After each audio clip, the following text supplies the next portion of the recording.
Loud music.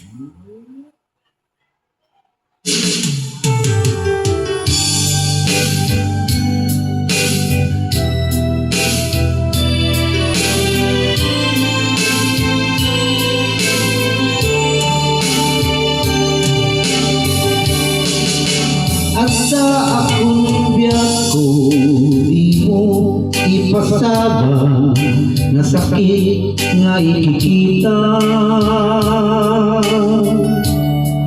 Tinatalikudan punasan dahil tagunan ang palawang kagman.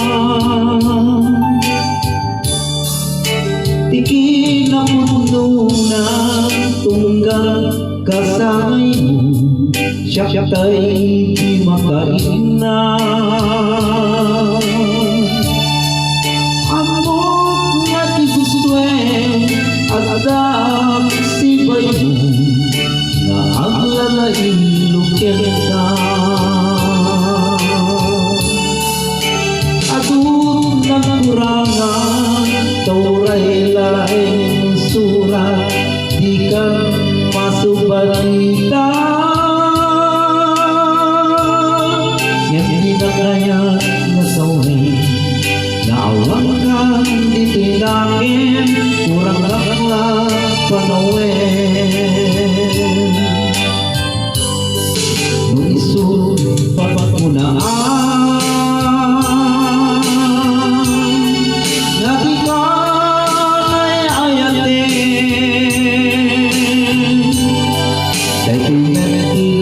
lagi pen di kapuman di kampianan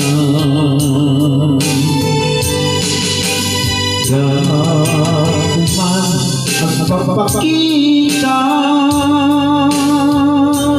tajak kaya ngayon ka masarapan.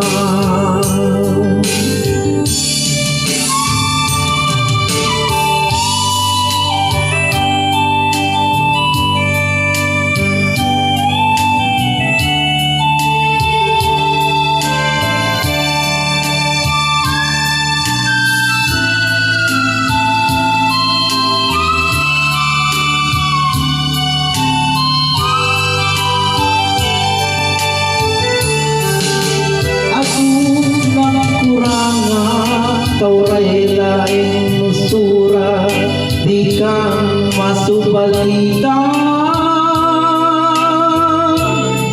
Yang hindi na kaya nga sawin naawan ka di tinakin kurang laklag panawin.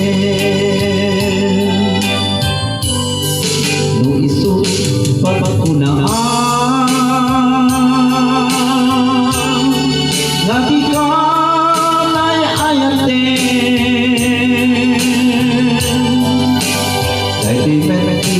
lagi pen di katawan sinubianan.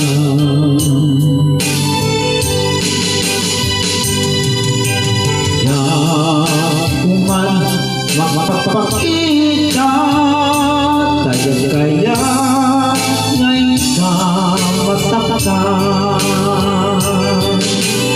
Ya kuman nagpapakita tajak kaya ngayon ka masaktan.